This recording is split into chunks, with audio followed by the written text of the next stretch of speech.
What vehicle am I in today? Well, this is my mom's 2019 Honda Passport Elite.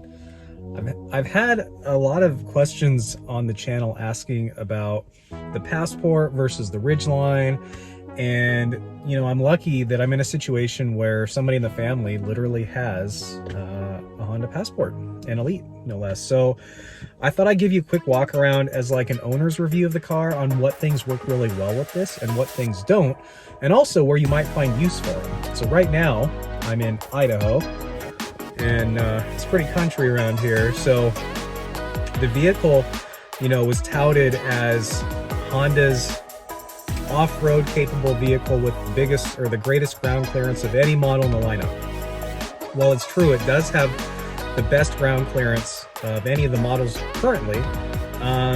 It's not really that usable, especially, well, I should say it's not really that usable in the Elite trim, and I'll show you why here in a second.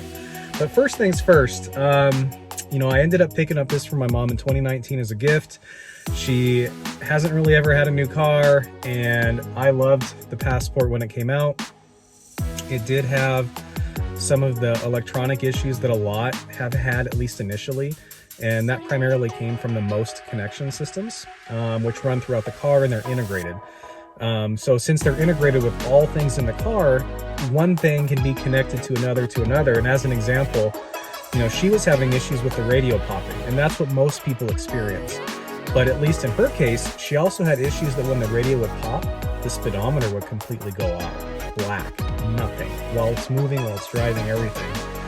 So anyway, long story short, we had about 2 or 3 times in with Ron Tonkin Honda in Portland, and they knew about the problem. They were really easy to work with. They diagnosed it. They were able to go through, and what the issue was the wiring harnesses were almost too short. So the connections were actually getting tugged on.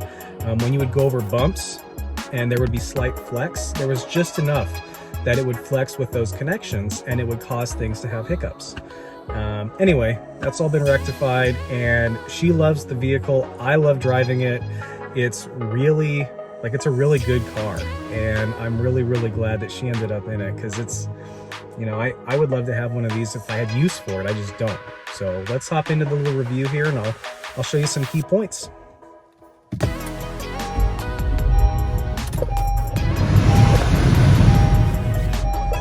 All right, first things first. So this is the gauge bezel here on the dash. You have the fuel gauge over here, the temperature over here. Obviously things are very equal on both sides. The tachometer is up top. You can actually go through and turn the tach off if you wanted to. I believe it's in settings, and here you can show the tach or not. So it's kind of interesting when you take it off, you can see the lines connecting all the way through the gauge bezel, but who wants that thing off, right? So the other thing that you can go through is change what displays on the screen. To find the TP, the tire pressure monitoring system, you got to go in here and actually click here. You can see for the most part everything's pretty good to go. Moving on over to the infotainment, it's great that they have a volume knob on here. Obviously everything else is still touchscreen, but you have nav, FM, all the stuff that all the new Hondas have. Hers is ready for an update. The Elite thankfully does come with ventilated seats as well as heated seats for both driver and passenger. Other than that, there's no rear lock on the 2019 model. That is something that they ended up putting in, I believe, 2021, maybe 2020. There was a slight update. But one of the best parts about the Elite is all the stuff that's in the back seat. So let's go check it out. So as an owner's vehicle, this is very well used. You know, she's had this since 2019 and has a whopping 15,000 miles on it. So not a lot of miles, but we did bring the dogs on this trip, so they live in the back seat. But there is a nice armrest here. It's very sturdy. Nothing's underneath here, which is nice. A lot of the models will have an armrest that just sits on the seat, and it's a really bad angle. So it's nice that this can support itself. The seats in the back, they slide forward and back, and also will lean back. Obviously the lever can lean the seat back a little bit. And when you pull it up, it also will flatten everything down, give you direct access to the back. Of course, bars are back there for the puppies. And then down here, really easy, bar, slides back. So that can show you how much room is back there. Also on the Elite, you have sunshades that are built in.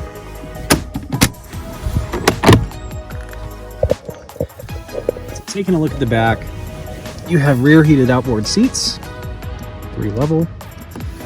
You have full access to all of the HVAC controls, depending on where you want the temperature.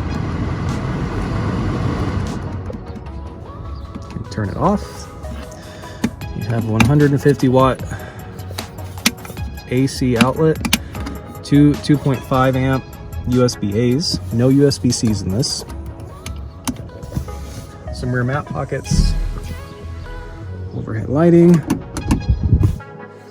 and the seatbelt. Moving to the outside of the vehicle, I like the design. I mean, the chassis that it's on is the same as the Pilot, but it is shortened. The wheelbase fits a lot better on this model. Of course, it has LED fog lights, LED headlights. We have turn signals, or side blinkers in the side view mirrors. They are power folding, but they are only power folding via the interior button, which is right here.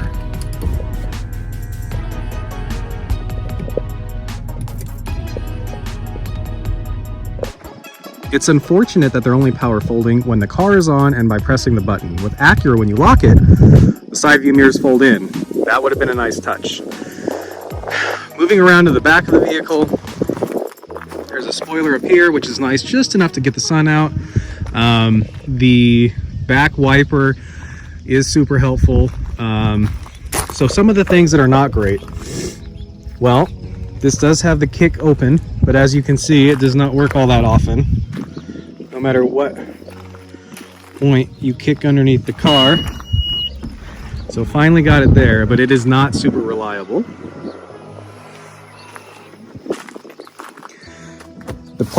It is really high to get in back here. Like most Hondas, it has extra storage in here.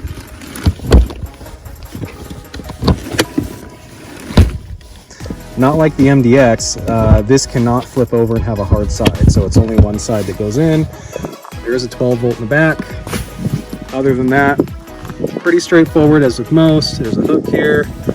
There's a button here to put the seats down. She does have the cover to pull across here. Obviously not when we're packing a lot of stuff on a trip. And then one button press and down it goes. So this is the problem with off-roading.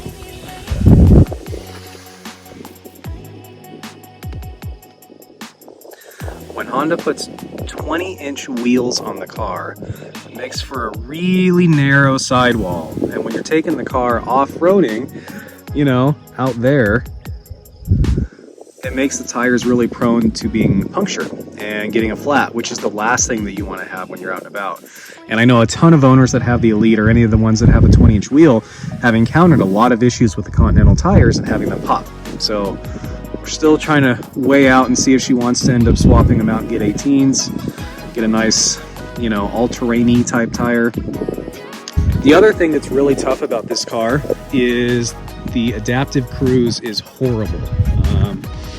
It really needs a software update. It picks up cars extremely late. It almost causes accidents if you're not on it. I mean, it's too bad because everything, you know, is right there and right there. And the lane keep assist, it's like everything is retarded back a few degrees more than it should. It doesn't pick things up in time.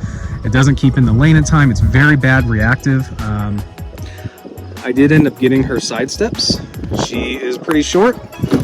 And these are the ones that are almost like sandpaper, so they're very, very grippy and very, very sturdy.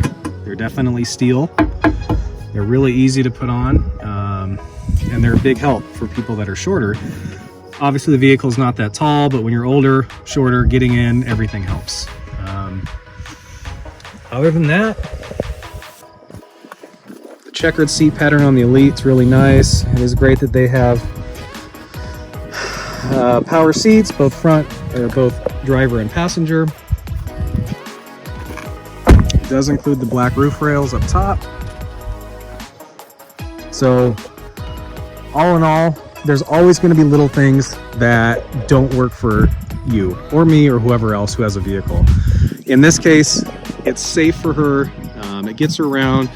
The gas mileage is not ideal. The lane keep assist, adaptive cruise does not work well. The other things are great. It's extremely comfortable. The J Series V6 is very, very smooth. The all-wheel drive system works phenomenally. Again, this uses a form of the SH all-wheel drive system by Acura. This is certainly more front-wheel biased, whereas all of Acura's lineup is more rear-wheel drive biased. There is piano black here. A lot of people don't like it. We haven't had any issues with it. Reverse lights are down there. So yeah, that's the Passport Elite in a nutshell. It's comfortable, it's relaxing, it's an easy drive, makes road trips a breeze, looks pretty darn good. Get some 18s on this bad boy and then take it off-roading.